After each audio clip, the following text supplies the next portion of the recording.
Hey everyone, welcome back to Big Strong Book. I am Reed, and today we are going over Roberto Bolaño's short story, The Grub, from his collection Last Evenings on Earth. So this short story was a little more indecipherable to me than the other ones. This one was even further a departure. It kind of took place from the perspective of a 17-year-old boy, and it's narrated in kind of the the passive way that his other stories have been. But I'll start here by reading the first section of the story. So again, the story is called The Grub. He looked like a white grub, with his straw hat and a Bali cigarette hanging from his bottom lip. Each morning when I went to the Libreria de Cristal to browse, I would see him sitting on a bench in the Alameda. The bookshop, as its name suggests, was glass-fronted, and whenever I looked up, there he was, sitting motionless among the trees, staring into nothingness. So, again, as I mentioned, this story is narrated by a 17-year-old boy who he skips classes, he skips school, and he spends his days going to the movies or going to bookstores. If he doesn't have enough money, he'll go to the bookstores but steal books. And he just kind of has a carefree way about, going about things.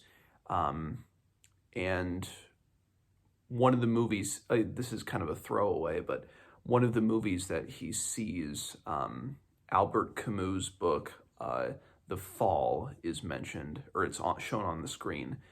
And then one of the actresses from one of the movies that he sees shows up in his town because they're filming a movie there.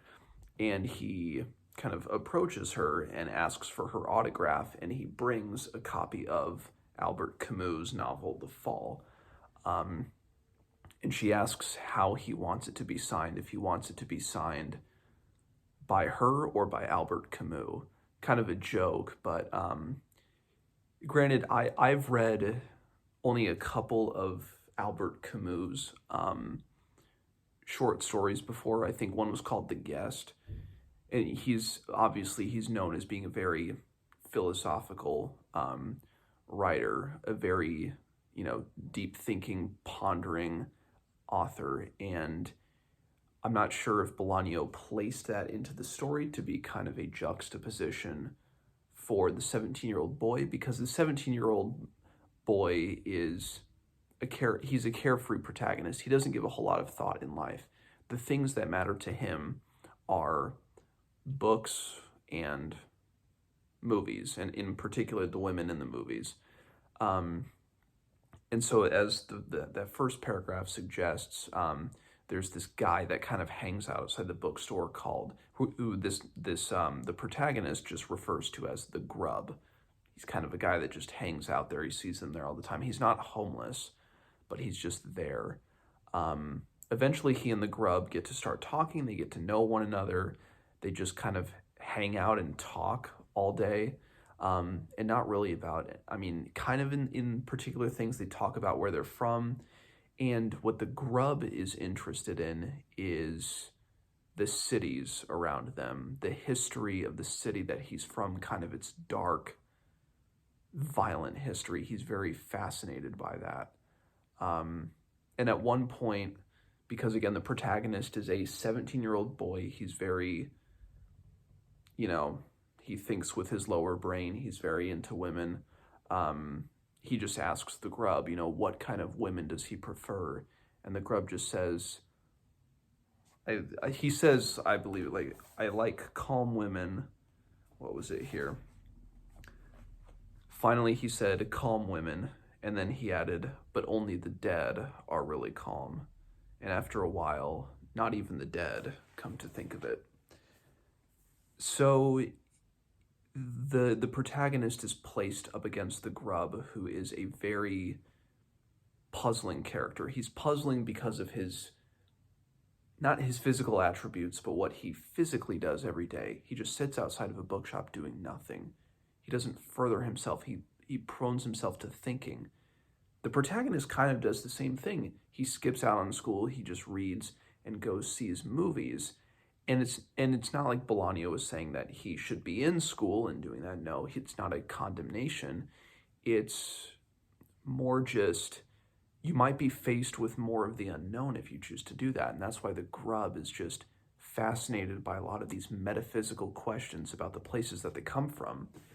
And that really confuses the protagonist. And he's left just, again, being puzzled by this encounter, because eventually the Grub goes away. He never sees the Grub again. And again, he's confused by this. So I think maybe Bolaño might be trying to dissect what a 17-year-old, particularly a 17-year-old straight male, is like at that crossroads in life where he's coming of age, and yet there are all these metaphysical things around him, surrounding him, and he's just becoming aware of them, and it's starting to freak him out a little. Because the story just kind of, it leaves off after that. It's kind of a big fat question mark. So, I mean, yeah, I would still say I enjoyed it. It's just, it's a very puzzling story, but perhaps that's apropos because the protagonist himself is very puzzled by everything going on as he starts to kind of roll back the curtain on a lot of these metaphysical questions, these things that make sense, the unpredictable, the things that make sense and don't make sense. So, yeah, if you've read the story, let me know what you think, and I will see you guys later.